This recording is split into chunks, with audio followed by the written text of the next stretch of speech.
The second would be something we did an entire podcast on, which is our 7 core tenets. And the 7 core tenets is the soft touch things that make the table stake programming come to life. And don't get me wrong, our programming is awesome, but I'm just saying, okay, you should have great programming if you have the name personal training on the door. That just gives you the right to be in business. But what will make that programming come to life is all the soft touch things around it.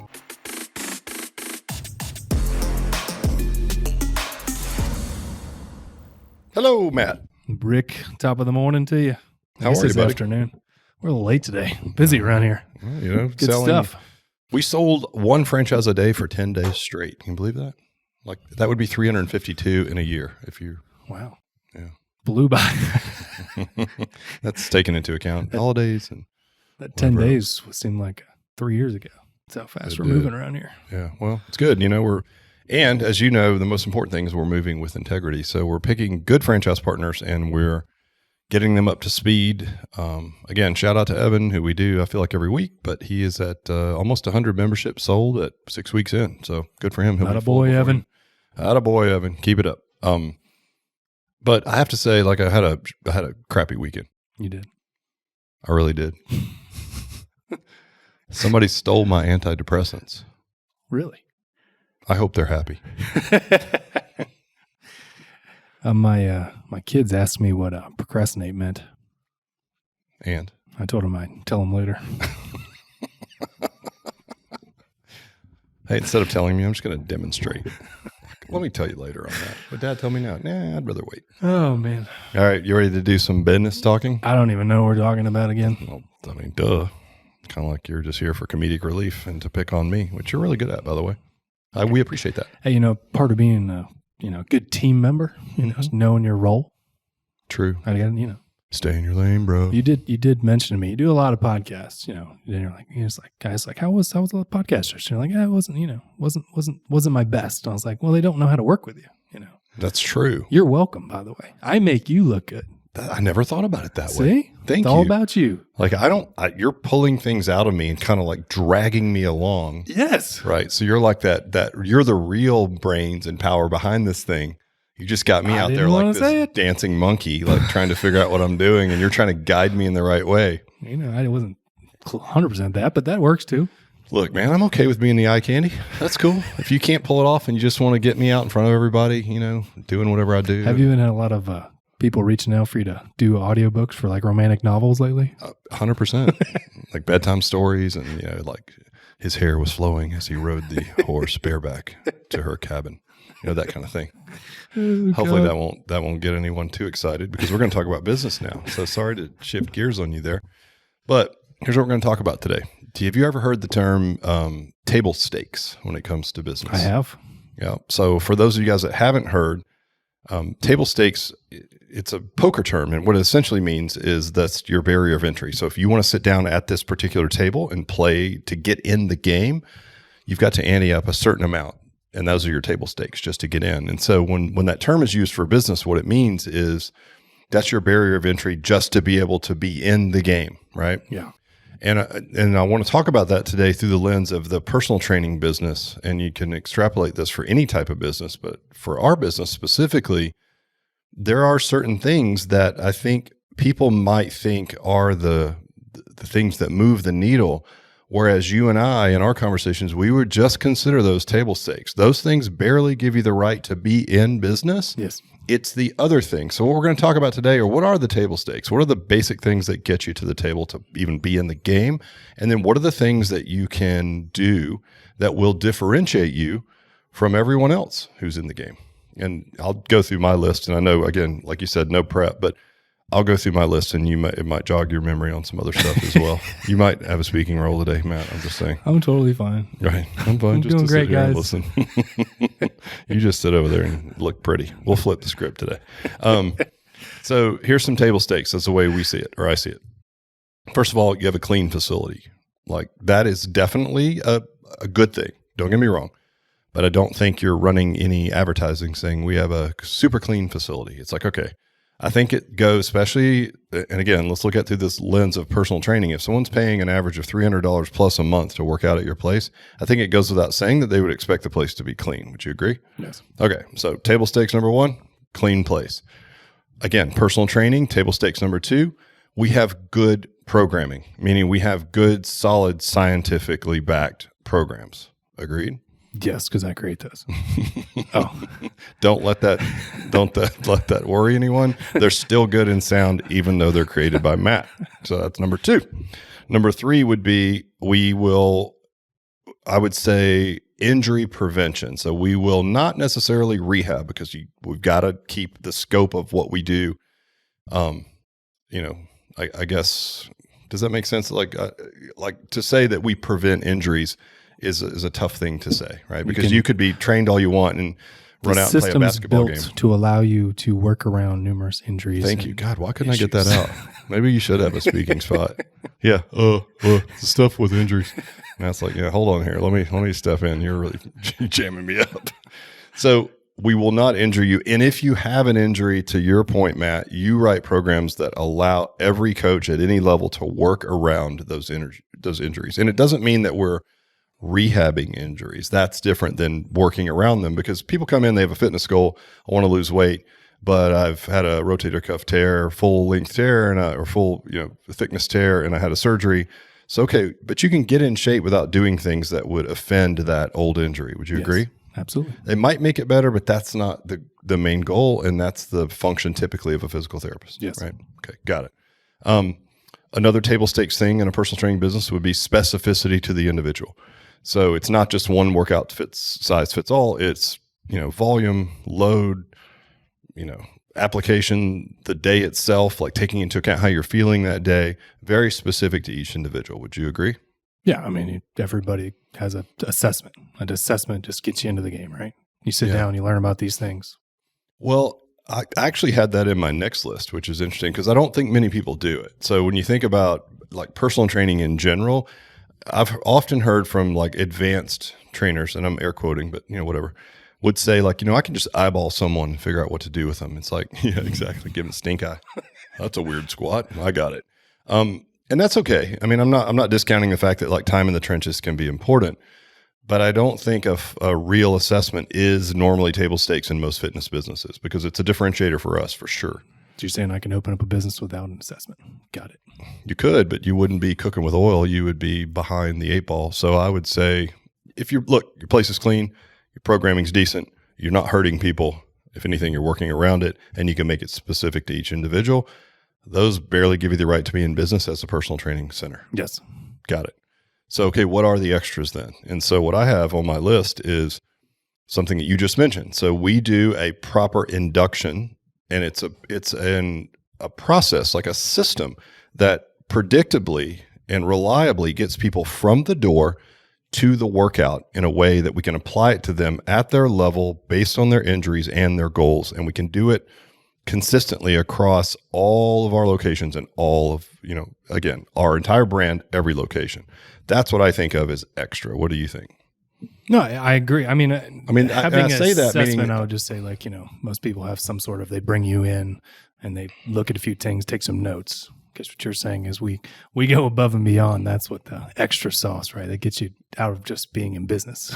Yeah, exactly. I mean, but I would say like if you just backed out of personal training and zoomed out and just looked at all fitness, most class-based concepts are come in, try a free workout. Mm-hmm. If you like it, you stick, right? Yeah. If you don't, great. I know I've stress tested that, and I've mentioned that before. Well, I'll take my wife, who is just genetically has bad hips, and so does other people in her family. It's just something that they have. So she ended up having both her hips replaced at like before she was 50, and she's still super fit. And if you looked at her, you would never guess it. But if we go into, say, a class-based concept and it's just one size fits all, and they're looking at her and it's like, oh, great. Do you have any injuries? And you're not anticipating. And she says, yeah, I have double hip replacement. It's just crickets. I mean, they don't know what to do with that. So I would say that, an assessment and the ability to work around it is not necessarily table stakes in all business. But if we're going to really zero in and just say personal training only, it's one thing to take some notes, but it's even another step to have a duplicable, predictable assessment that has algorithms built in it that say, if this, then that, if this, then that, if this, then that. And that speaks to scalability, right? And that's what we need. Like we talk about our 5th core values, keep it simple. The main reason we do that is because we're trying to scale across the country, right? And we've sold 70 something franchises already, and it'll probably be at 100 by year's end, which is awesome. Well, it's not going to be easy. Even a simple model, the scale alone creates complexity, right? Like we don't need any more complexity. So it's like the scale alone will create that. So having a duplicable, predictable process is much better than relying on a superstar at each location that can just eyeball people and take a few notes and have something come out of that we could recognize, right? So that's an extra. That's beyond table stakes. The second would be something we did an entire podcast on, which is our 7 core tenets. And the 7 core tenets is the soft touch things that make the table stake programming come to life. And don't get me wrong, our programming is awesome, but I'm just saying, okay, you should have great programming if you have the name personal training on the door. That just gives you the right to be in business. But what will make that programming come to life is all the soft touch things around it. Right. Agreed? Yeah, I mean, it's kind of like what we talked about the other day with the Chinese restaurant that I go to, right? Tell me more about that, because I remember, but I don't remember. Awesome place. I go like once a month. Like the food is fantastic, which, that's not even a table stake for food. Like food could suck. So the food being awesome is definitely like, an extra, right? So wait, but there's a baseline of like, okay, like if you want to have a restaurant, your food has to be decent. But their food is even better than that. So that's a plus, right? Next thing is literally, again, I go to this place once a month. This is how awesome they are. They literally know everyone in my family as soon as I walk into the door, greet us, yell at us like right when we walk in. They know your names and cheers. everything? Oh, yeah. Then we come down and sit. Before we even get menus, they're already giving me and my wife drinks. They know what you like to drink? Exactly what we want. A little glass of wine, a little beer for me. Got 3 little kids. You might need that. Take off the edge. And then the rest of the time, they're talking to us. We're talking about the business, them, our lives. They get to know us. And I see them once a month, if that. How cool is that? I mean, like, how many places you've been to that, you only go once a month? Yeah. I mean, I can think of the same thing. There's a local Mexican food place that my wife and I go to, and all the servers know us. They all know us by name. They know our orders, no matter who it is. And if someone's waiting our table that's not usual and they're new, even though it's not expected, one of the other servers will dip in and tell them, hey, and then they'll just run the play, and now they know. So even, there's always a disconnect. Sometimes you get a new server and you feel like, you're creating this amazing experience with one person, and they leave, and then your experience drops because the new person's like, well, do you like onions on this and that? And you're like, oh, the old person remembered all that, But this staff is so good. They'll even run over and give a quick cheat sheet to whoever's serving you, sometimes right in front of you, like, hey, they're going to want this, that, and you're just like, wow, this is so great. And it's just a culture, honestly. So to your point, though, those are the extras. It's like the food has to be at a certain level of good, or I'm never going back. I mean, let's face it, like same here. If the programming's terrible, or we're hurting people when they come in, I mean, like, don't open your doors. You don't have the right to be in personal business. Training on your windows, your wall, or the outside sign. You have training, but if that sucks, you're already done, right? Yeah. That just got you into the game. So we're telling you guys this information. We're under the assumption that you guys understand that a clean facility, good programming, not hurting people, and making things specific are already being handled in your personal training business. The other stuff, the remembering of the names, which is in our 7 core tenets, right? Remembering the spouse's names, the kids' names, what people like to drink, what they do in their free time, what they had going on the last weekend. We have technology already built to be able to keep track of this. Like we have an app where you can put notes in. We can talk about like if you have an impending wedding, and like our age bracket clients, they have like kids that are getting married, right? It's like, well, they might be super motivated to be training for their daughter or their son's wedding. It's like, great. That would be good for the entire staff to know. We've technological mechanisms to do that. That puts us in that category one step above. Again, the food is good enough. Great. Now let's put some effort into these other things. So I had that. And the 7 core tenets, again, go back and listen to it. We won't bore you guys with all those, but they're good. And they're just the things that go down around the actual great workout. Sort of like the food is here, the food is good, but here's all the stuff that happens in the service of the food that really makes it come to life. Same thing for us. And then the last one that I have on my list is some of the things, the structure of the way that we run sessions. So we have a 30-minute padding before and after every session. and there are duties for coaches. And one of those like basic examples, come in early, look at your whole schedule. If you have anyone new or whatever, make sure you're really paying attention to everything you need so that you're set up, because you're about to run into 4 or 6 hours of, back to back to back, 6 people, if you're best case scenario. And so you're going to need to be prepared. So you prepare, and then afterwards you have 30 minutes of padding in your schedule to do all the things that you need to do to make the table stakes come to life, which is all new clients should get a text message saying, thanks for coming in. It was great to meet you. I can't wait to see you Thursday. You might be a little sore. Whatever those, maybe there was an inside joke that was told or something, personal that you can put in that message. Or if you have a new coach that's just starting in the gym, they should really be texting everyone that they worked with. Say, thanks for giving me a great first day. You guys are amazing. I loved it. Can't wait to see you Thursday. And the same thing, put something personal in there as well. Hope your kid's soccer game goes well tonight, whatever that is. I mean, and a lot of what we're talking about is just the soft touch stuff, right? It's the soft touch, build relationships, build community, right? That's why, I go to that restaurant. I look forward to them coming and talking to the owner and him giving our stuff at the table, bringing ice cream to my kids. That's the stuff you remember, and that's the stuff you like. The food is always good regardless. Now, if you have a bad, your program is all over the place, your workout, some days good, some days bad, this trainer's good, this day's bad, then you're in trouble. But if you have that where you got, consistent, this is a soft touch. That's what makes it sticky. That brings you to that next level. There's a lot of gyms out there. There's a lot of restaurants. There's a lot of, places to get your hair cut, whatever. It's the places you remember that have all that extra sauce. Yeah, well said. And I think to your point, if you went into that place and they were as nice as they are and they remembered your name and they brought you the beer you liked, but the food was stale 2 out of 3 times, or you had a couple of bad meals in a row, they can be as nice as they want. It's not going to matter. Right. So I think first and foremost, we are talking to you, everyone on listening to this, under the assumption that place is clean, programming's good. All the things that we talked about, those are your table stakes. Nail those. Don't get me wrong. Like without those, we're having a useless conversation. Now, once you nail those, and that's not easy. I can tell you in an alloy franchise, like that stuff's done for you. So it makes it easier. Still got to do it. So it's like, all right, once that's done, then you should spend an inordinate amount of time on the extras. That's where you're going to really move the needle. What do you think percentage-wise? Because I couldn't really think. I mean, you're more in the trenches with the customer experience. What percentage of time do you think is spent on the table stakes versus the things that really make it come to life? Like how much time would an owner spend focusing on those two categories as a percentage? Does that make sense? I mean, it kind of depends on the phase of what that business is in. I mean, obviously we start franchises and stuff, and the first step is to make sure that you have all those systems down. You know how to run the play. Is like a webinar I ran a couple of weeks ago. You got to make sure your milkshake's really good first. Like it doesn't matter. Like if you suck at everything, if your workout sucks, if you don't know how to train people. Right. Yeah. It's all about the milkshake. Right. Yeah, absolutely. And get those boys off my yard.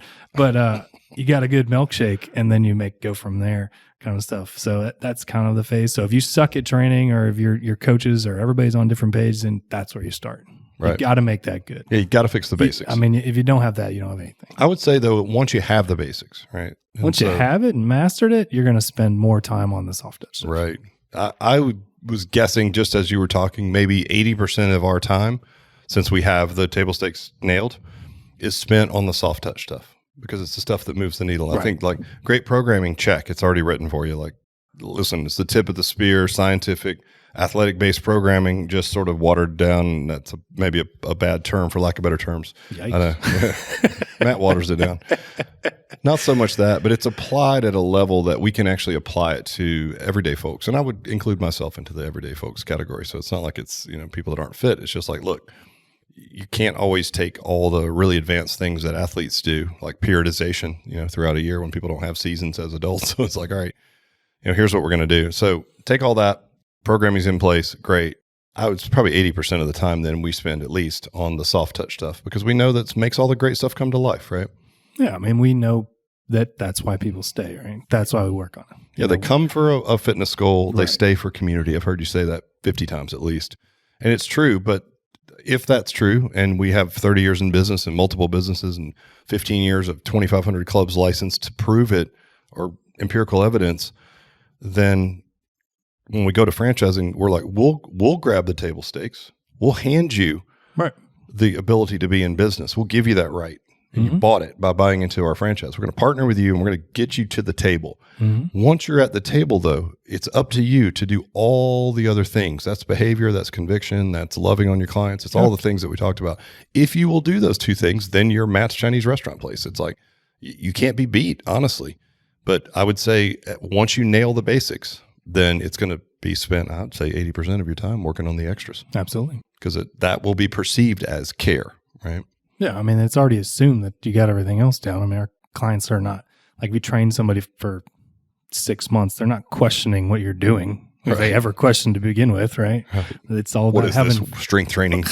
It's all about having fun and hanging out and talking about the weekend and what's going on, what's your goals right now, what you're working on. That's the stuff. I think anybody listening, it's like, well, duh, it sounds so obvious, but it's not that easy. And I think what I typically see is that people that are maybe newer to it, they think the table stakes are the stuff, right?